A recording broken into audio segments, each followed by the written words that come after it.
আসসালামু আলাইকুম। আপনারা শুনছেন অশ্রুসিক্ত জল। লেখনীতে আমি সাদিয়া, পর্ব ১৫। চাঁদনির নানা নানি ঢাকা বেড়াতে গেল জিসানদের বাসায়। ২-৩ দিন আনন্দেই কাটিয়ে দিল। জিসানের সাথে একদিন ভিডিও কলে কথা বলল। তা নানা ভাই, আমাকে চিনতে পারছো? আমি চাঁদনির নানু। জি নানু ভাই, আমি চিনতে পারছি আপনাকে। তা চাঁদনি আন্টিরা কেমন আছে? সবাই ভালো আছে। তা নানু ভাই, চাঁদনির কথা কি তোমার মনে আছে? ওকে কত কোলে নিয়েছি, কেন মনে থাকবে না? চাঁদনির সাথে বর বউ খেলেছো, সেটা তোমার মনে নাই? নানু, তখন যে ছোট ছিলাম। চাঁদনি নিশ্চয়ই অনেক বড় হয়েছে। হ্যাঁ, বড় হয়েছে, নবম শ্রেণীতে পড়ে। চাঁদনির একটা ফটো পাঠিয়ে দিব, তুমি দেখে নিও নানু ভাই। চাঁদনির ছবি দেখে বাসার সবাই চাঁদনিকে অনেক বেশি পছন্দ করেছে। জিসানের মা চাঁদনির ছবি দেখে বলছে, ও কি সত্যি ছবির মতো এত সুন্দর? চাঁদনির নানু বলে উঠল, ছবির থেকেও আমার নাতনি অনেক বেশি সুন্দর, জ্যান্ত পুতুল একটা। আমরা এবার গ্রামে ফিরে যেতে চাই। আঞ্জুমান একা নাতনিদের নিয়ে বাড়িতে আছে। তোমরা বেড়াতে যেও। গ্রামের বাড়ি কিন্তু অনেক বেশি সুন্দর। গ্রামের পরিবেশ তোমাদের আশা করি পছন্দ হবে। আমরা তাহলে এবার আসি। চাঁদনির নানুরা গ্রামে আসার পরে সারাক্ষণ শুধু জিসানের কথাই গল্প করছে। ১ সপ্তাহ বাদেই জিসানের নানা নানু আর মা চাঁদনিদের গ্রামে আসলো। গ্রামীণ পরিবেশ সত্যি অনেক বেশি সুন্দর। চাঁদনিদের আত্মীয় আপ্যায়ন দেখে জিসানের মা নানা নানু মুগ্ধ হয়ে গেল। চাঁদনি তো দেখতে চোখ না ফেরানোর মতন একটা মেয়ে। যেমনি দেখতে সুন্দর তেমনি মিষ্টি তার ব্যবহার। সারাটা দিন দুই পরিবার অনেক গল্প গুজব করে কাটিয়ে দিয়েছে।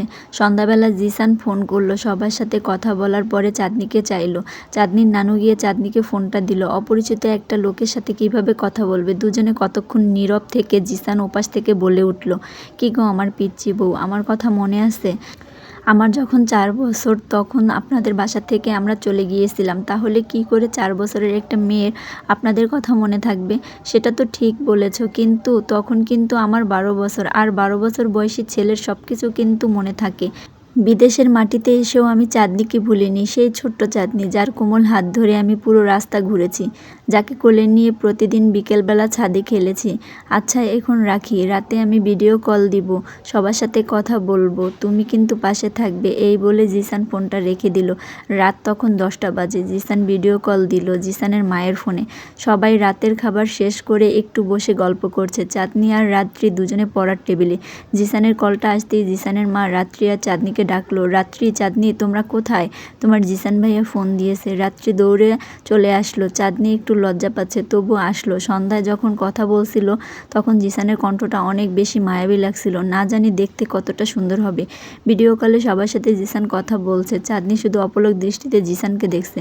রাত্রির সাথে অনেকক্ষণ জিসান কথা বলল। তোমার আপু কোথায়? চাঁদনির কাছে একটু ফোনটা দাও, ওর সাথেও কথা বললি। চাঁদনিকে ফোনটা দিতে চাঁদনি জিসানের দিকে একবারও তাকালো না। লজ্জা লাগছে জিসানের দিকে তাকাতে। জিসান অপলক দৃষ্টিতে শুধু চাঁদনিকে দেখছে। জিসানেরও একটু লজ্জা লাগছে। চাঁদনি মার কাছে দাও, মার সাথে কথা আছে। জিসানের মাকে বলল, তোমাদের বেড়ানো শেষ হবে কবে? এই তো বাবা, আমরা কালকে সকালে চলে যাচ্ছি। আচ্ছা ঠিক আছে, এখন আমি রাখি। জিসান বালিশে হেলান দিয়ে শুয়ে শুয়ে ভাবছে, এত সুন্দর একটা মেয়ে, ও কি আমাকে পছন্দ করবে? ওকে তো আমি এক দেখাতেই ভালোবেসে ফেলেছি। রাত্রি আর চাঁদনি একসাথে ঘুমাতে গেল। রাত্রি চাঁদনিকে জিজ্ঞেস করছে, আপু ভাইয়াকে ভালো করে দেখেছিস? চেহারাটা খারাপ না, মায়াবী আছে। চাঁদনি এবার রাত্রিকে জিজ্ঞেস করলো, জিসান ভাইয়াকে তোর পছন্দ হয়েছে? রাত্রি বলল, আমার পছন্দ হয়েছে, আমার পছন্দে কি আসে যায়?